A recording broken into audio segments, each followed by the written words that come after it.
Hello everyone, कैसे हैं आप सब। आई होप कि अच्छे होंगे। Anju Mannu sociology UGC net में आपका स्वागत है। आज हम कुछ अलग करने जा रहे हैं जो शायद आपके लिए भी नया होगा। आप पहली बार पढ़ेंगे तो लास्ट तक वीडियो को ज़रूर देखें। आज हम करने क्या जा रहे हैं कि इंडिया के, अपने भारत के सबसे अनोखे 5 रेलवे स्टेशन के बारे में जानने जा रहे हैं। कैसे बना, कब क्या हुआ और क्या उनमें खूबियां हैं। मतलब बहुत ही खूबसूरती से इन रेलवे स्टेशन को बनाया गया है।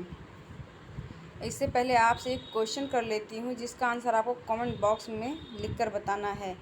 7 ऐसे लंबे, जो सबसे लंबे प्लेटफॉर्म है, 7 प्लेटफॉर्म के नाम लिखकर आपको कमेंट बॉक्स में बताना है। ये है होमवर्क आप लोगों का, ठीक है। तो सबसे पहले तो बता दें कि रेलवे स्टेशन है सिर्फ परिवहन केंद्र नहीं है। यह ऐसी जगह है जो आपको आपकी ट्रेन के प्लेटफॉर्म से निकलने से पहले ही दूसरी दुनिया में ले जाती है। भारत में रेलवे स्टेशन का दौरा अक्सर एक और युग की याद दिलाता है, जैसे पुरानी यादों, वास्तुकला और दिलचस्प इतिहास। देश भर में ट्रेन से लोग सफ़र करते हैं। इसके द्वारा सफ़र करने से आसानी से, ट्रेन से क्या है, सफ़र करना आसान हो जाता है। एक जगह से दूसरी जगह सफ़र करना काफ़ी आसान हो जाता है। हम सभी जानते हैं कि ट्रेन में सारी सुविधाएं हमें मिलती हैं और किसी भी प्रकार की वहाँ पे टॉयलेट की, खाने पीने की या सीट की, भाई एसी में जाना है तो एसी में जा सकते हो, पैसे जिसके पास कम है तो जनरल में जा सकता है, और किसी को लेट कर जाना है, वो बैठकर सफ़र नहीं कर सकता है तो स्लीपर में जा सकता है जहाँ पंखे चलेंगे, एसी नहीं रहेगा। तो हर एक वहाँ पे फैसिलिटी है, बस पैसे को ऊपर नीचे किया गया है। जिस प्रकार की आप फैसिलिटी चाहते हैं उस प्रकार का आपको पैसा भी देना पड़ेगा भाई, है ना, ज़्यादा लगाना पड़ेगा। तो जो सफ़र करना सबसे आसान है वो ट्रेन का है और कम टाइम में पहुंचा देती है। तो अब हम चलो देखते हैं, एक एक स्टेशन के बारे में पढ़ते हैं। 5 प्लेटफॉर्म के बारे में हम यहाँ पे पढ़ने जा रहे हैं। तो हम पहला जो हमारा है वो है, सबसे पहले तो हम भी जान लेते हैं कि हमारे इंडिया में कितने प्लेटफॉर्म हैं लगभग। तो लगभग अगर बात करें, भारत में 7,000 से ज़्यादा रेलवे स्टेशन हैं, है ना। कितने कितने स्टेशन हैं? 7,000 से भी ज़्यादा रेलवे स्टेशन है। कई रेलवे स्टेशन अपनी खूबसूरती के लिए जाने जाते हैं, तो कई अपने लंबे प्लेटफॉर्म के लिए जाने जाते हैं, कई अपने सबसे छोटे प्लेटफॉर्म के लिए जाने जाते हैं। तो ऐसे ही कुछ भारत के 5 अनोखे रेलवे स्टेशनों के बारे में चलो जानते हैं। पहले की बात करेंगे हम। पहला जो है नवापुर रेलवे स्टेशन। अगर जिसको आंसर आता है तो वो कमेंट बॉक्स में लिखता जाए।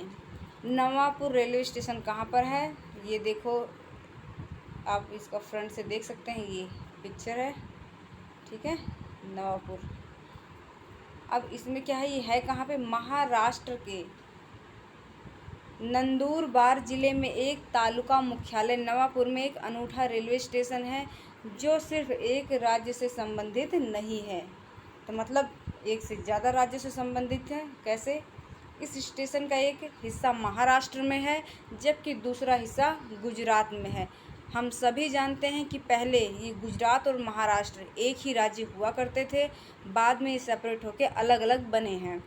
वही कारण है कि जो ये ट्रेन है पहले की बनी हुई, क्या एक हिस्सा महाराष्ट्र में जाती है तो दूसरा गुजरात में। अब वहीं इस स्टेशन पर लोगों को,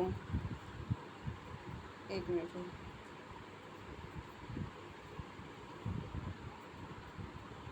इस स्टेशन पर लोगों को बेंच पर बैठते वक्त विशेष ध्यान देना पड़ता है कि वो किस राज्य में जा रहे हैं, उसका ध्यान रखकर ही सीट पर बैठें, क्योंकि बेंच के आधे हिस्से में महाराष्ट्र लिखा हुआ है। क्या? बेंच के आधे हिस्से पर महाराष्ट्र लिखा हुआ है और आधे हिस्से पर गुजरात। स्टेशन पर घोषणाएं भी 4 भाषाओं में होती हैं। किस किस में? अंग्रेजी, हिंदी, मराठी और गुजराती में की जाती है। नवापुर रेलवे स्टेशन का टिकट काउंटर और पुलिस स्टेशन महाराष्ट्र के नंदुरबार जिले में स्थित है। दूसरी ओर तापी जिले में गुजरात की ओर प्रतीक्षालय, शौचालय और स्टेशन मास्टर का कार्यालय है। ऐसा बताया जाता है कि जब स्टेशन का निर्माण हुआ था तब महाराष्ट्र और गुजरात एक ही राज्य थे, लेकिन बाद में अलग हो गए, जिसके कारण क्या है, एक हिस्सा गुजरात और दूसरा हिस्सा मुंबई में जाता है रेलवे स्टेशन का। ये स्टेशन संयुक्त मुंबई प्रांत का हिस्सा था। जब मुंबई प्रांत का विभाजन 1 मई 1960 को हुआ, देख क्वेश्चन बनते जा रहे हैं, नोटिस करना है इन सब चीज़ों को कि पहले ये एक थे, बाद में सेपरेट हो गए, 2 राज्य बन गए। और इनका विभाजन कब हुआ था? 1 मई 1960 को हुआ था। तो 2 राज्यों कौन कौन से राज्य बन गए? महाराष्ट्र और गुजरात में ये डिवाइड हो गए हैं। इस बंटवारे में जो नवापुर स्टेशन आया और तब से इसकी पहचान एक अलग सी बन गई है। अलग से कैसे बन गई? क्योंकि अब एक ही ट्रेन 2 जगह जा रही है, 2 हिस्से में, एक गुजरात और महाराष्ट्र। उसमें ही एक साइड महाराष्ट्र वाले बैठ रहे हैं, दूसरी साइड गुजरात वाले बैठ रहे हैं, उनकी सीटों पर लिखा हुआ है ना। इसलिए ये एक अनोखा रेलवे स्टेशन माना जाता है। वहीं बात करें दूसरे अनोखे रेलवे स्टेशन की, तो वो है भवानी मंडी। कौन सी? भवानी मंडी। आप भवानी मंडी को देख सकते हैं, भाई पिक्चर ये लगाई हमने। भवानी मंडी नज़ारा कुछ इस प्रकार का है। ये मध्य प्रदेश और राजस्थान का, देखो बोर्ड देख रहे होंगे यहाँ पे, देखो इसको ध्यान से। आपको जानकर हैरानी होगी कि भारत में भवानी मंडी स्टेशन एक ऐसा रेलवे स्टेशन है जिसमें ट्रेन का इंजन, क्या ट्रेन का इंजन एक राज्य में तो ट्रेन के गार्ड का डिब्बा दूसरे राज्य में खड़ा होता है। यह रेलवे स्टेशन दोनों राज्यों राजस्थान और मध्य प्रदेश के अंतर्गत आता है। कौन सा? भवानी मंडी। इस रेलवे स्टेशन के एक छोर पर राजस्थान का बोर्ड लगा हुआ है, जैसा कि आपने पिक्चर में देखा, और दूसरे छोर पर मध्य प्रदेश राज्य का बोर्ड लगा हुआ है। ये रेलवे स्टेशन 2 राज्यों की सीमा पर बना हुआ है। इसकी खास बात यह है कि इस स्टेशन का बुकिंग काउंटर मध्य प्रदेश के मंदसौर जिले में है, तो दूसरी और स्टेशन में प्रवेश का रास्ता और वेटिंग रूम राजस्थान के झालावाड़ ज़िले में है। सबसे अनोखी बात तो यह है कि स्टेशन की जो टिकट है, यहाँ पर टिकट की लाइन मध्य प्रदेश में शुरू होती है और लोग राजस्थान तक खड़े होते हैं, क्योंकि इनकी जो बाउंड्री है वो मिलती है आपस में, है ना, बॉर्डर लाइन। आप समझ रहे होंगे। और जो तीसरा यहाँ पे अनोखे रेलवे स्टेशन की हम बात करने जा रहे हैं वो बेनाम रेलवे स्टेशन। बेनाम, जिसका कोई नाम ना हो, है ना। अब ये देखो नज़ारा, देखो इसका भाई, रेलवे स्टेशन की ये सीनरी है। बेनाम रेलवे स्टेशन, देखो साइन बोर्ड लगा है बट उस पर लिखा कुछ नहीं है। अब ऐसा क्यों? क्या आपने कभी बिना नाम के रेलवे स्टेशन के बारे में सुना है? नहीं जानते? तो चलो देख लेते हैं। ये पश्चिम बंगाल के बर्धमान जिले के रैना गांव में आपका स्वागत है। कहाँ पर? पश्चिम बंगाल के बर्धमान जिले के रैना गांव में आपका स्वागत है। बर्धमान टाउन से लगभग 35 किलोमीटर दूर बांकुरा मैसग्राम रेलवे लाइन पर भारतीय रेलवे ने 2008 में यहाँ एक नया स्टेशन का निर्माण किया था। कब? 2008 में।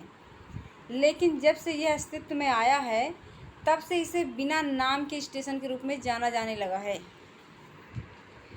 उस वक्त इस स्टेशन को नाम भी दिया गया था और वो नाम था रैनागढ़, लेकिन रैना गांव के लोगों को ये नाम पसंद नहीं आया और उन्होंने रेलवे बोर्ड से इसके बारे में शिकायत कर दी। तब से इस स्टेशन के नाम पर कोई फैसला नहीं आया और ना ही इस स्टेशन का कोई नाम मिला, लेकिन काम अभी भी कार्यरत है। भाई वो काम तो वही है, आने जाने का, ट्रेन नहीं रुकी है, लेकिन कोई नाम दोबारा से रखा नहीं गया है। अब बात करें चौथे रेलवे स्टेशन की, जो चौथा रेलवे स्टेशन है अनोखा, उसके बारे में बात कर रहे हैं, झारखंड का बेनाम स्टेशन। अब झारखंड में भी एक ऐसा ही स्टेशन है बेनाम स्टेशन, जिसका कोई नाम नहीं पड़ा है। अब इसके पीछे कारण क्या रहा है वो देखते हैं। झारखंड की राजधानी रांची से टोरी जाने वाली ट्रेन भी एक बेनाम स्टेशन से होकर गुजरती है। यहाँ पर किसी भी प्रकार का कोई साइन बोर्ड भी देखने को नहीं मिलेगा। जब इस स्टेशन से 2011 में पहली बार ट्रेन का परिचालन हुआ तो रेलवे ने इसका नाम क्या रखा? बड़की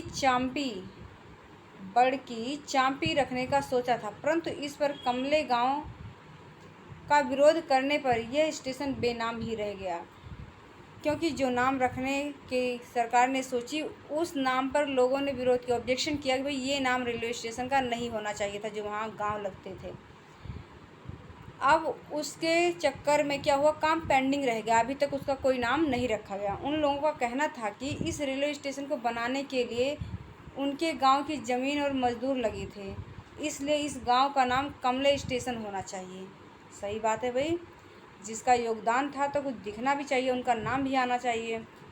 इस प्रकार के विवाद होने के कारण क्या है, आज तक उस स्टेशन का नाम नहीं रखा गया है, पेंडिंग में है। के बाद आज भी इस स्टेशन को कोई नाम नहीं मिला है। तो आप देख सकते हैं 2 जगह ऐसे ही है, विवाद चल रहा है। अब लास्ट जो हमारा अनोखा रेलवे स्टेशन है वो है अटारी। अब ये अटारी जो रेलवे स्टेशन है कहाँ पर है, पहले तो ये सीनरी पिक्चर देख लीजिए अटारी रेलवे स्टेशन की। चलो अब देखो इसके बारे में पढ़ते हैं। भारत में एक ऐसा इकलौता रेलवे स्टेशन है, इकलौता अकेला, जहाँ वीज़ा होना अनिवार्य है। क्या वीज़ा होना, जैसे हम बाई एयर कहीं से जाते हैं ना फ्लाइट से, तो वीज़ा होना चाहिए अदर कंट्री के लिए, तो वैसे ही ये इस भारत में एक ऐसा इकलौता रेलवे स्टेशन है जहाँ क्या वीज़ा होना अनिवार्य है, और इस रेलवे स्टेशन का नाम अटारी है। ये स्टेशन अमृतसर का अटारी रेलवे स्टेशन है। इस स्टेशन पर जाने के लिए किनके लिए अनिवार्य किया गया है, पाकिस्तानी वीज़ा का होना अनिवार्य कर दिया गया है। किसका, पाकिस्तानी वीज़ा होने का अनिवार्य कर दिया गया। कहाँ पर है, अमृतसर में है, पंजाब के। ये है अटारी रेलवे स्टेशन। ये स्टेशन भारत पाकिस्तान की सीमा पर स्थित है, इसलिए यहाँ पर क्या है, वीज़ा क्या हुआ होना अनिवार्य कर दिया गया है, क्योंकि 2 कंट्री के बॉर्डर पर है ना, बॉर्डर लाइन पर है, इसलिए यहाँ पे वीज़े का जो वीज़ा है उसका होना अनिवार्य है। क्योंकि इस कारण से ये हमेशा सुरक्षा बलों की सख्त निगरानी में रहता है। यदि कोई बिना वीज़ा के यहाँ पकड़ा जाता है तो उस पर 14 फ़ॉरेन एक्ट के तहत मामला दर्ज होता है। किसके, 14 फ़ॉरेन एक्ट के तहत मामला दर्ज होता है। तो इस प्रकार भारत के, अपने इंडिया के 5 अनोखे रेलवे स्टेशन के बारे में हमने पढ़ लिया है। आई होप कि आपने पहली बार पढ़ा होगा, इसके बारे में जाना होगा। तो हमें कमेंट बॉक्स में लिख कर आप राय ज़रूर दें, अपना कमेंट बताएं कि भाई आपने पहले इनको पढ़ा था या नहीं, या पहली बार पढ़ रहे हैं। जो भी है आप कमेंट बॉक्स में लिखकर बता सकते हैं हमें। और ऐसी रोचक जानकारियाँ आपको कैसी लग रही हैं वो भी हमें आप कमेंट सेक्शन में जाकर कमेंट करके फटाफट बता दें। तो बस विदा लेती हूँ आपसे, बाय बाय, टेक केयर, धन्यवाद।